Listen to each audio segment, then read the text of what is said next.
नमस्कार. आजची आपली गोष्ट आहे दोन जावा. चला तर मग सुरू करूया.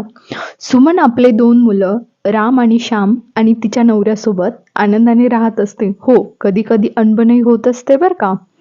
एके दिवशी सुमन स्वयंपाक करत असताना अचानक दारावरची बेल वाजते. बेल वाजल्यानंतर ती दरवाजाकडे जात असते आणि म्हणते, येते ना, थांबा थोडं. आणि दरवाजा उघडते तर काय, तिचा मोठा भाऊ तिथं आलेला असतो. ती लगेच डोक्यावर पदर घेते आणि तिच्या भावाच्या पाया पडते. त्यानंतर ती त्याला विचारते हालचाल. कसं आहे दादा, सगळं ठीक आहे ना घरी? सगळे कसे आहेत, मजेत ना? तो म्हणतो, हो हो ताई, सगळं काही ठीकच आहे. घरातले बाकी सगळेजण तिथे येतात. सुमनचा नवरा म्हणतो, राम राम साले साहेब. तो म्हणतो, राम राम. अगं सुमन, तुझा भाऊ आलाय, काहीतरी चहा पाणी स्वयंपाक थोडस काहीतरी कर आम्हाला खायला. आणि सुमन किचन कडे जायला निघते. किचन कडे जाताना ती म्हणते, अगं बाई, मी तर भात लावला होता, तो तर जळाला असेल. आणि ती बघते तर काय, भात तर खरंच जळालेला असतो. त्यानंतर ती नवीन भात लावते. अगं ए सुमन, झाला की नाही तुझा चहा बिया? किती वेळ लागणार आहे आता? पटकन आण. हो हो, आलेच, 2च मिनिटं हा. आणि ती लगेच त्यांना चहा नेऊन देते. तेव्हा तिथे ते एकमेकांशी गप्पा मारत असतात. तर एकमेकांचा हाल चाल सगळं ते विचारत असतात. तेव्हा तेव्हा तिचा मोठा भाऊ म्हणतो, काय ताई, खूपच कामात असते वाटतं आजकाल. काही परेशानी आहे का? हो रे भावा, काय सांगू तुला, आता वय तर वाढतंय आणि त्याच्यामुळं खूप काम करावं लागतं. काय करावं ते तर सुचतच नाही. अगं, त्यासाठी मी एक उपाय शोधला आहे. मी 2 मुली बघितल्या आहेत राम आणि श्यामसाठी. खूप सुंदर आहेत दिसायला आणि संस्कारी सुद्धा आहेत. परंतु एक गावाकडची आणि एक शहरातली आहे. ते ऐकून सुमनचा नवरा म्हणतो, हो, चालेल ना आम्हाला. फक्त मुली चांगल्या घरातल्या पाहिजे. थोडी माहिती अजून सांगा ना आम्हाला. हो भाऊ, मुली चांगल्या पाहिजे बरं का. कुटुंब सगळं सगळं काही नीट पाहिजे. हो ग ताई, तू काहीच काळजी करू नकोस. लोक गरीब आहेत पण खूप चांगले आहेत. हो चालेल ना, तसे आम्हाला हुंडा वगैरे काही नकोय. त्यामुळे काहीच प्रॉब्लेम नाही. मग तर चांगलंच झालं. आपण आता मी त्यांच्या घरी माहिती देतो आणि तुम्हाला सांगतो मग. ठीक आहे, चालेल ना? जसं की मी तुम्हाला सांगितलं, एक शहरातली आहे आणि एक गावातली. तसं बघून घ्या. चालेल ना तुम्हाला तसं? हो हो, चालेल ना. काहीच हरकत नाही आम्हाला तर. आम्हाला तुमच्यावर पूर्णपणे विश्वास आहे. आणि काही दिवसातच राम आणि श्यामचं लग्न होतं.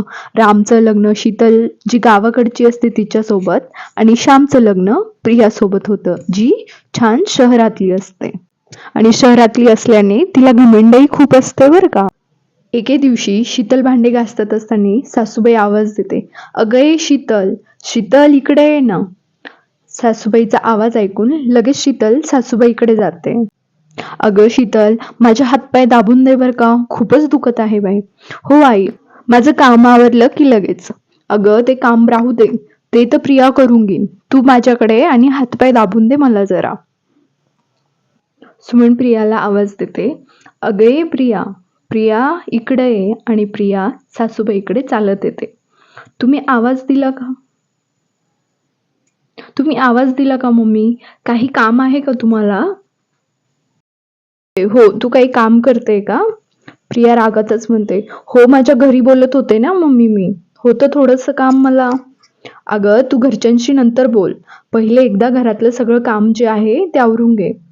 प्रिया रागातच शीतलकडे बघते आणि म्हणते, ही पण तर इथं बसली आहे ना, हिला काय झालं काम करायला?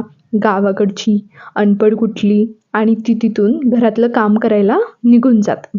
त्यानंतर राम आणि श्याम आपल्या ऑफिससाठी निघून जातात. आणि थोड्या वेळाने तिथे पोस्टमन एक पत्र घेऊन येतो. त्यानंतर सुमन शीतलला म्हणते, अगं प्रियाला जरा आवाज दे ना, हे इंग्लिश मधून आहे पत्र, मला समजणार नाही. तेव्हा प्रिया तिथे येते. अगं प्रिया, एवढं हे पत्र वाचून दाखव बर का. प्रिया, हो दाखवते ना, अनपढ कुठली. अगं तसं नाही, मला इंग्लिश येत नाही म्हणून म्हणते ग. त्यात काय एवढं, सांग ना फक्त तू, सासूबाईंना वाचून दाखव. हो हो, दाखवते ना. तुम्ही अनपढ, तुम्हाला काय जमते, मूर्ख कुठली. हे ऐकून शीतलला खूप वाईट वाटतं. ती म्हणते, अगं तू फक्त एवढं पत्र वाचून दाखव ना आम्हाला. प्रिया म्हणते, हो हो दाखवते ना. मूर्ख कुठली. शीतलला खूप वाईट वाटतं. प्रियाला आपल्या शिक्षणाचा आणि शहराचा खूप गर्व असतं. त्यामुळं ती घरातली काहीच काम करत नाही आणि फक्त आराम करत असते आणि शीतलला नेहमी चिडवत असते. ती अनपढ असल्यामुळे तिला नेहमी काही ना काही सतत बोलून दाखवत असते. हे सगळं त्यांची सासू बघत असते. एके दिवशी सुमन म्हणते शीतलला, अगं शीतल, तुला वाईट नाही का वाटत? प्रिया तुला एवढं काहीही बोलत असते. वाटतं नाही, पण तिला बोललं तर ती अजून काही ना काही शिल्लक बोलतच राहते आणि मी तर तिला बहिणीसारखं मानते. तरीसुद्धा ती काहीच किंमत करत नाही माझी. त्यानंतर ते सगळं ऐकून सुमन म्हणते, त्यासाठी तू तिला एक चांगला धडा शिकव, म्हणजे तिला चांगलीच अक्कल येईल. शीतल मनोमन होते की आता तिला धडा शिकवावाच लागेल. एके दिवशी त्या तिघी मस्तपैकी आरामात बसलेल्या असतात आणि छान आपला वेळ घालवत असतात. तेव्हा सुमन त्यांना म्हणते, अगं खूप वेळ झाला, आता रात्र होईल, सगळे येतील, स्वयंपाक काय करायचा? शीतल म्हणते, अगं आई, आज मला बरं नाही वाटत आहे. आज प्रियाला सांगा ना काहीतरी, ती छान खाऊ घालेल आपल्याला शहरातलं, हो की नाही? हो ना प्रिया, खाऊ घालशील ना आम्हाला शहरातलं नवीन काहीतरी? प्रिया त्यांना बघून स्माईल देते. सुमन म्हणते, हो, आज काहीतरी नवीन खायला भेटेल ना मग तिच्या हातचं. मी ऐकलंय शहरात खूप काही काही भारी भेटतं खायला. मग प्रिया, करशील ना आज काहीतरी आम्हाला खायला? तर प्रिया हे सगळं ऐकून खूप खुश होते आणि ती ठरवते की मी आज खूप छान स्वयंपाक करून शहरातलं नवीन नवीन यांना खाऊ घालेल. आणि ती म्हणते, काही नाही, मी तर यूट्यूबवरनं बघून घेईन किंवा कुठून तरी ऑनलाईन बघून घेईल आणि यांना छान खाऊ घालेल. यांना कुठे कळेल मला काही जमतं की नाही? ती असा विचार करते आणि मनात विचार करायला लागते की आता अजून आपण नवीन स्वयंपाकाला काय करायचं. तेवढ्यात सुमन तिला म्हणते, अगं काय विचार करते, मग खाऊ घालशील ना आज आम्हाला काहीतरी छान नवीन नवीन शहरातलं? हे ऐकून प्रिया म्हणते, हो ना मम्मी, नक्कीच काहीतरी छान खाऊ घालेल मी तुम्हाला. आणि हो, करेल ना मी, छान खाऊ घालेल तुम्हाला नवीन शहरातलं. हे ऐकून सुमन तिला म्हणते, अगं तू पहिल्यांदाच करते ना सगळं, तर भीती वाटते, पण काही नाही, तू शहरातली सगळं काही लगेच करून घेशील. आणि सुमन आणि शीतल एकमेकींकडे बघून जोरजोरात हसायला लागतात. आणि प्रिया किचनकडे जाते आणि इंटरनेटवर बघून जेवण बनवायला सुरुवात करते. पण तिला तर काहीच माहीत नसतं कुठं काय ठेवलं आहे. तिची खूप धांदल उडते बरं का. त्यानंतर ती स्वयंपाकाला सुरुवात करते. सगळे घरी आल्यानंतर सुमन म्हणते, आज जेवण प्रियाने बनवलं आहे बरं का. सुमनचा नवरा म्हणतो, अरे वा, मग तर आज शहरातलं नवीन काहीतरी मिळेल खायला, हो की नाही? त्यानंतर प्रिया सगळ्यांसाठी जेवण वाढून ठेवते. तेव्हा ते बघून शीतल म्हणते, अरे वा, किती छान दिसतंय सगळं, तोंडाला पाणी सुटलंय अगदी, हो की नाही? सुमन, हो, खरंच खूप भारी दिसतंय आणि तोंडाला पाणी पण सुटले, कधी खाते एकदाच, असं झालंय, एकदम भारी. प्रिया हे ऐकून मनातल्या मनात खूप खुश होते. शीतल, चला सुरू करूया मग, हो की नाही? सुमन, हो हो. जसं सुमनचा नवरा एक घास घेतो त्याच्या डोळ्यात अगदी पाणी यायला लागतं. सुमन त्याला म्हणते, इतकं आवडलं का जेवण तुम्हाला की डोळ्यात पाणीच आलं तुमच्या? आणि तो चूप राहतो आणि बाकी खायला लागतो आणि म्हणतो, अगं प्रिया, तू पण खा ना. आणि तो जोराजोरात हसायला लागतो. आणि जेव्हा सगळे खायला लागतात आणि बघतात तर काय, तर तिखट खूप जास्त झालेलं असतं. आणि त्यानंतर प्रियासुद्धा तोंडामध्ये एक घास खाते आणि बघते तर काय, त्यात तिखट जे असतं ते खूप जास्त झालेलं असतं आणि ती पाणी पाणी असं ओढायला लागते. अरे वा, आज तर खूपच मजा आली जेवणाला, खूप भारी वाटलं जेवून.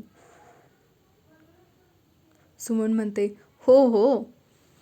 प्रियाला आपली चूक लक्षात येते आणि तिला खूप वाईट वाटतं.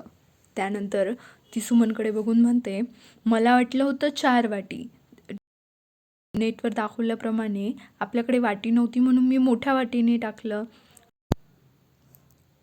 अगं, प्रत्येक ठिकाणी मला खूप येतं, मी खूप शिकलेली आहे, हे सगळं नसतं दाखवायचं.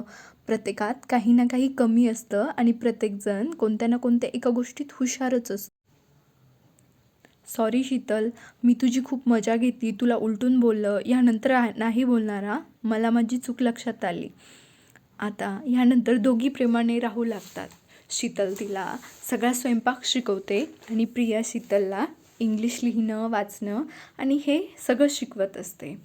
आणि दोन्ही जावा अशा प्रकारे एकमेकींसोबत आनंदी राहायला लागतात आणि त्यांच्यामुळे सगळं घरही. गोष्ट आवडली असल्यास नक्की लाईक करा.